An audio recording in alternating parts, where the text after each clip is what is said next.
Ambassador Susan Rice, National Security Advisor and Ambassador to the UN under President Obama. And Ambassador Rice, let's pick up just where Tom Bossert just left off right there. He said what you should look at is how tough the president and his administration have been, toughest sanctions yet on Russia. That's what matters. Well, George, good morning. I think what Tom is ignoring, with all due respect, is the fact that the sanctions that the president and the administration have imposed on Russia only came as a result of a congressional mandate that required him to do so. The president has cast doubt repeatedly, including this week, on the legitimacy of the unanimous intelligence community finding that Russia directly interfered in our elections. He has undermined NATO. He's called the European Union a foe. He's imposed harsh tariffs on our closest allies. He's withdrawn us from the Trans-Pacific Partnership Agreement. He's taken a series of steps that, had Vladimir Putin dictated them, he couldn't have mirrored more effectively. What his motivations are, I think, is a legitimate question, one that I trust that the special counsel is investigating. But the policies that this president has pursued globally have served Vladimir Putin's interests in dividing the West, undermining democracy, increasing fissures within NATO, and has done very little to advance U.S. interests. You mentioned the president's motivations. Does that mean you think it's an open question whether or not he's compromised by Russia? George, I don't know what his motivations are. I think that's a legitimate question, and it has been reinforced not only by the series of policy steps that I just mentioned that he's taken that have served Russian interests as opposed to U.S. interests, but it was also reinforced, sadly, this week by that tragic display of sycophancy in Helsinki, where the president called into question yet again, standing next to Vladimir Putin, a dictator, the integrity of our intelligence community.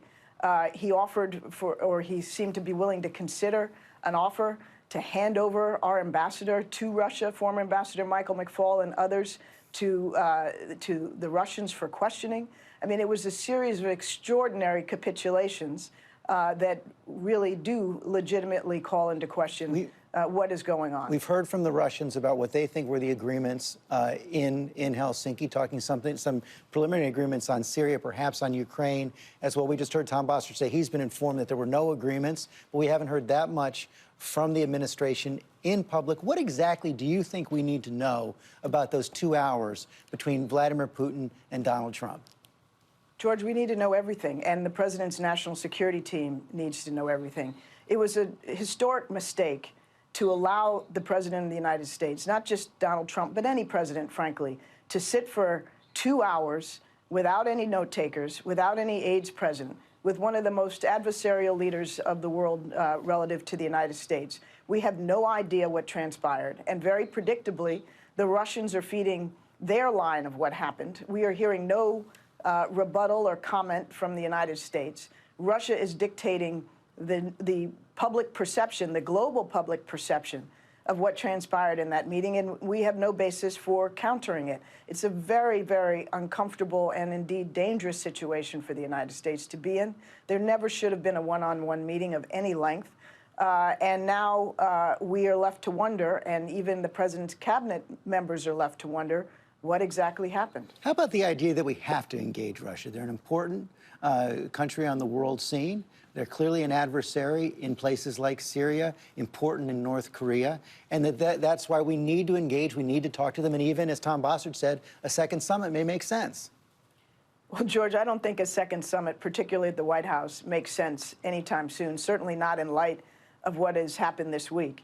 But I'm not opposed to the notion of engaging the Russians, whether we engage them as we must on a daily basis, as I did, and as Ambassador Haley does at the United Nations, or whether the leaders themselves meet from time to time. The problem with this encounter was as follows. First of all, it really was best organized as a more informal discussion on the margins of some multilateral meeting, whether that would have been the United Nations General Assembly meeting coming up in September or the G20. It didn't need to be a standalone summit with all sorts of pomp and circumstance. It certainly didn't need to entail a one-on-one meeting without note takers for 2 hours, which, as I mentioned, was a very serious mistake.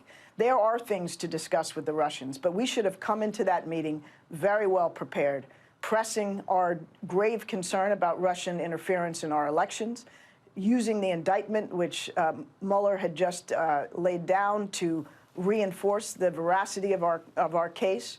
We should have pressed on issues like North Korea, Syria, Ukraine, not take Vladimir Putin's line on these issues, but rather to advance our interests and our objectives.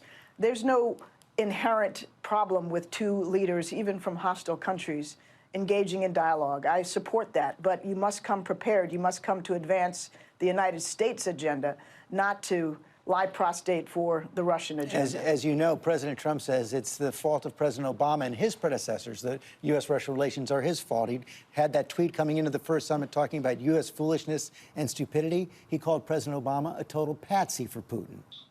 Yeah, I mean, that kind of language is ridiculous. It's offensive, and it doesn't, frankly, reflect well on President Trump.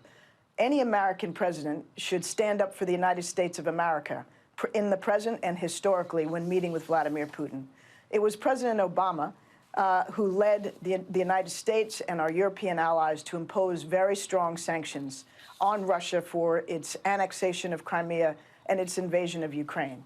It's President Trump who's suggested that Crimea belongs properly to Russia and that he'd be prepared to consider some accommodation for Russia vis-a-vis Ukraine. So, you know, President Trump can throw all kinds of epithets around. It seems that's how he likes to govern.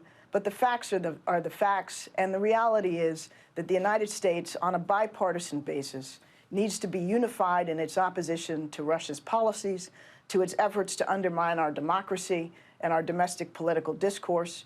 And we shouldn't be casting aspersions on one's predecessors. We should be looking Putin squarely in the eye and delivering the message that supports United States interests, not Russian interests. Ambassador Rice, thank you for your time this morning. Thank you, George. Hi, everyone. George Stephanopoulos here. Thanks for checking out the ABC News YouTube channel. If you'd like to get more videos, show highlights, and watch live event coverage, click on the right over here to subscribe to our channel. And don't forget to download the ABC News app for breaking news alerts. Thanks for watching.